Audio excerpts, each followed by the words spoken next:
Tersangka pembunuhan gadis penjual gorengan hingga kini masih diburu polisi. Polisi menyebut pelaku dan korban tidak saling kenal, namun pelaku kerap membeli gorengan milik korban.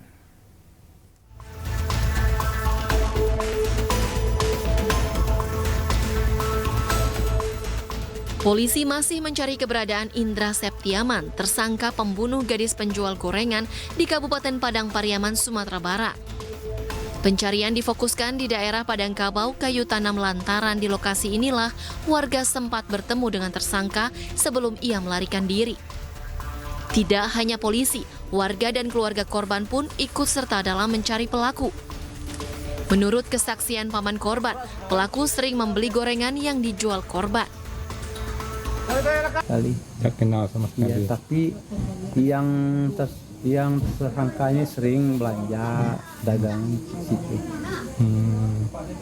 Berarti Kadang-kadang sering. dipanggil nianya goreng katanya. Setelah itu dia kan datang nama orang dia dagang kan, orang butuh kan dikasih gitu, datangin lah gitu kan. Iya.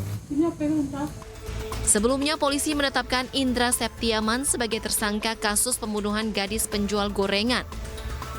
Pelaku ditetapkan sebagai tersangka berdasarkan temuan barang-barang miliknya. Kesaksian sejumlah saksi pun memperkuat dugaan keterlibatan pelaku dalam tewasnya gadis penjual gorengan. Polisi pun meminta kepada warga yang melihat dan tahu keberadaan pelaku untuk melapor. Pencarian pun dilakukan sejak Senin pagi usai pelaku ditetapkan sebagai tersangka. Pelaku pun sempat bertemu dengan warga sebelum akhirnya melarikan diri.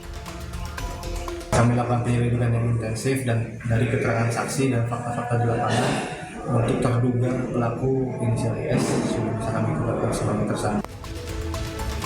Sebelumnya, gadis berusia 18 tahun yang menjual gorengan keliling ditemukan meninggal dunia oleh tim SAR setelah sebelumnya dilaporkan hilang. Jenazah korban ditemukan dalam keadaan terkubur di daerah perbukitan sekitar 1 km dari rumahnya. Dari Kabupaten Padang Pariaman, Sumatera Barat, Eka Gus Priyadi, iNews melaporkan.